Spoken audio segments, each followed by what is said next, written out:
de sigilen bɛ jamana kɔ kan I b'a fɛ ka I sen no tunga lafiya ka projet kura o la o projet dɔ de u bɛna cité ni ka o de jɔ tungarangew ye banakɔrɔnikaw olu fɛ no cité min ni a bɛna jɔ hectare 1 o de sanfɛ hectare min yɛrɛ ni ale lamunumunnen do so 20 o de bɛna jɔ cité in kɔnɔna la a so 20 bɛɛ n'i ka yɔrɔ de do a kɔnɔna la denmisɛnw ka kulonkɛ yɔrɔ b'a kɔnɔna la fiɲɛ sama yɔrɔ b'a kɔnɔ ka taa se farikolo ɲɛnajɛw olu ma o bɛɛ bɛ cité in o kɔnɔna la cité in yɛrɛ parcelle 1 o ye titre foncier de min n'ale musaka ye sefa wari 4,400,000 ani 100,000 ye I bɛ se ka a sara yɔrɔnin kelen walima I bɛ se ka sara san 1 kɔnɔna la walima ka taa se kalo 18 o ma n'i tilali I ka terrain o sarali la sa I bɛ se ka I ka so jɔ ka kɛ villa hakɛlama ye walima I bɛ se ka jɔ ka kɛ étage ye tunga lafiya ma olu ka bolo kan n'i ka wari yɛrɛ bɛ I bolo I bɛ se ka I ka so jɔ I kelen ye walima ni wari t'i bolo fana o yɔrɔnin na I bɛ se ka I sen no tunga lafiya ma olu ka tɔn o la n'an b'a fɔ ma nazarakan na n'an b'a fɔ ma ko tɔntin tunga lafiya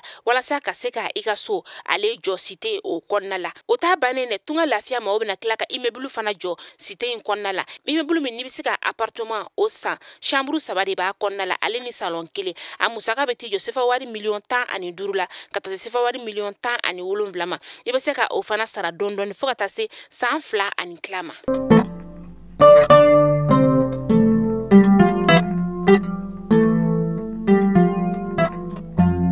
aw minnu b'an filɛ Mali kɔnɔna la yan ka taa se Mali kɔkana ma an bɛ aw bɛɛ lajɛlen fo dantigi foli min na aw bɛ sigi k'aw ka kunnafoni min makɔnɔ Mali kunnafoni.net ale jabaranin kan tɛnɛ fo ka taga se juma ma a waati selen ni an b'aw ladɔnniya k'a fɔ ko bi ye avril kalo tile 12 ye san 2022 a y'aw bisimila kunnafoni ale kɛnɛ sigira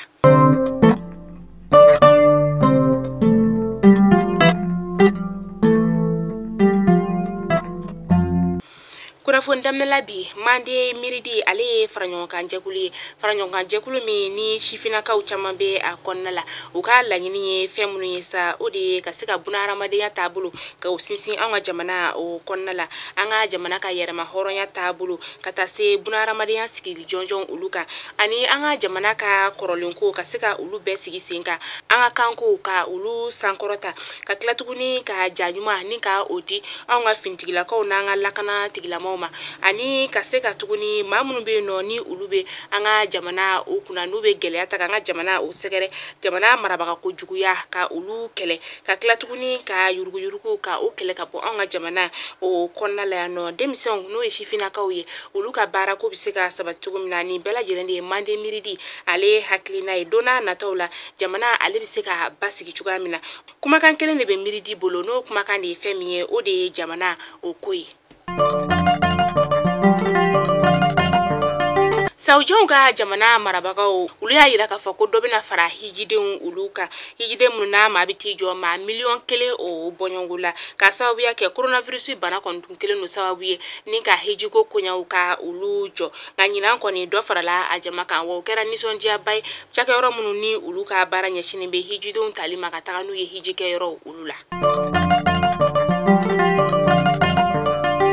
an bɛ taa korokaw olu fɛ yen nɔ ni wagati na taji ale sɔngɔ yɛlɛlen don kosɛbɛ koro dugu o kɔnɔna la ale ni bankasi o y'a yira k'a fɔ ko taji litiri kɔni bɛ ka feere sefa wari 400 ka taa se sefa wari 500 o ma koro ni duwanzan o lamini na dugulamaw ka falasa ko ne ye ko dɔ farala taji kan k'a sababu ye Rusi ale ni Ukraine na o ka kɛlɛ ko nka ko o n'a ta bɛn an ka faba kɔnɔna la yan nɔ ko taji kɔni ma o sɔngɔ bɔ k'a sababuya kɛ fɛn min ye essence ye ale litiri ye sefa wari 150 ani kama 2 ni murumuru 2 ye fɛn min ye gasoil ye ale bɛ ka feere sefa wari 150 ani dɔrɔmɛ 2 la nka ko o n'a ta bɛn taji yɛrɛ de kɔni tɛ ka ye olu ka dugu yɛrɛ kɔnɔna la ko n'i y'a mɛn k'i b'a san o da yɛrɛ la o k'a sɔrɔ a bɛ ka ye ɲɛ la de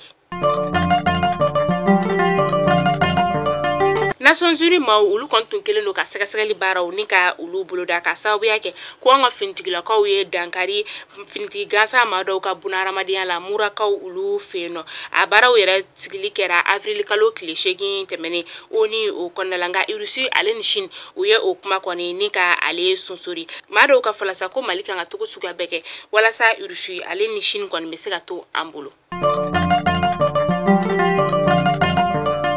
Sajulakaw ulu b'a fɔ ko tare ka sababuya kɛ a dugulamaw ulu kɔni ye miniji ɲuman ni ka o sɔrɔ. Sajula ale bɛ Kayi o lamini na. A baaraw yɛrɛ kolomo karila avril kalo tile 10 tɛmɛnen. Ni musaka in yɛrɛ kɔni bɔra mouvement an b'i kɔ maaw ulu ka wagantɛ o de kɔnɔna la. Sajula dugulamaw ulu y'a yira k'a fɔ ko nin kɔni kɛra sababu ye ni gijiko gɛlɛn bɛ Sajulakaw ulu kan u ka ban.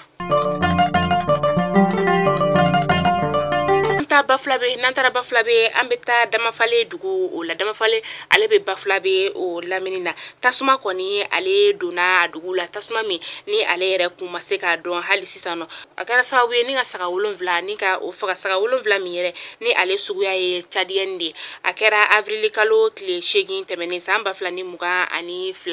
kunnajamayɔrɔ kɛra yɔrɔ min sa maa kɔni ma bɔnɛ a nin na. Lɛrɛ 72 barabla o kɔfɛ tajifeerelaw olu yɔrɔ la sa kunun avril kalo tile 11 u y'a yira k'a fɔ ko u bɛ n'u ka barabla ni ka ale kurakuraya ka kɛ barabla ye. Tajifeerela minnu ko do sa o de ye station service Orix ye ka taa se Ola Énergie ma Total ani Shell Orix cakɛlaw minnu bɛ taji feere maaw ma olu kɔni ye barabla ni ka o kɛ ka sababuya kɛ k'u ka ɲɛmaaw kɔni tɛ ka u ka waliyaw ni ka olu sabati. Fintigilakaw kelen ka dankari karogɛlɛ dinɛ tigilama maa 200 la Murakaw ka dugu o kɔnɔna la. A kɔni kɛra ŋunuŋunukan caman ye maa jugu dɔw yɛrɛ y'a yira k'a fɔ ko an ka fintigilakaw kɛra sababu ye ni ka fintigi gansan maa dɔn ni ka ulu bɔnɛ u ni na k'a fɔ ko o ye karogɛlɛ dinɛ tigilamaw ye. O de la sa an ka minisiri min bɛ yen nɔ ni ale ɲɛsinin bɛ bɛn ani kelenya koɲɛw ma ni o ye Colonel Ismaila Wage ale kɔni wulila ni ka taa i ɲɛ da Murakaw ulu ka avril kalo tile 9 tɛmɛnen san 2022. Ni wagati na a gɛlɛnba bɛ mouvement M5 RFP o kɔnɔna la avril kalo tile 9 tɛmɛnen san 2022 u kɔni ye sɛbɛnfura bɔ sɛbɛnfura min n'u ye u ka maa dɔw ni ka ulu bɔ u ka baara la ni wagati na n'o ye ka u sonsori u ka mouvement kelenkelenna bɛɛ lajɛlen na ko u tɛ se ka kuma M5 RFP ale tɔgɔla fɔlɔ o maa dɔ de ye Baba Diallo ye. Baba Diallo ale bɛ mouvement an ko Mali dɔrɔn o kɔnɔna la. Nuhu Dumbiya ale bɛ MPJ faso yelen o kɔnɔna la. Usman Dumbiya ale bɛ EMK la. Salima Makaji ale bɛ MPJ faso yelen na. Koniba Sidibe ale bɛ FSD la ka taa se Burema Afo Tarawele ma ale bɛ ka MPSI o kɔnɔna la. Mali kunnafoni jabarin la jabaw yana an ka kunnafoni ni k'ale datugu pewu tunga lafiya ale de ye an ka kunnafoni ale jukɔrɔma dondoba ye a bɛ wagati damadama bɔ bi an bɛ tunga lafiya cakɛlaw an b'u bɛɛ lajɛlen fo dante foli min na aw minnu bɛ ka an filɛ ni aw y'an ka kunnafoni lajɛlaw ye aw camanba o bɛ tunga o kɔ kan o de la tunga lafiya a y'a laɲini ka se ka an ka kunnafoni ni k'ale jukɔrɔma dondo walasa ka se ka aw tungarage ka se ka aw lafiya yan fo aw sigiyɔrɔ la o dɔ de ye tunga lafiya ale ka projet kura o bɛ sen na Banakɔrɔnikaw olu fɛ yen nɔ o projet dɔ de ye min i bɛ fɛ ka i sen ye u ka immeuble ale jɔli la sa immeuble min ni o ye R+D ye n'u u bɛna jɔ san 1 o kɔnɔna la i bɛ fɛ ka so sɔrɔ immeuble ale kɔnɔna la Banakɔrɔnikaw olu fɛ yen nɔ immeuble min yɛrɛ ni ale la korilen o don a musaka bɛ t'i jɔ sefa wari $17,000 la i bɛ se k'a sara siɲɛ 4 o kɔnɔna la ka sɔrɔ i ma fɛɛrɛ o bɔ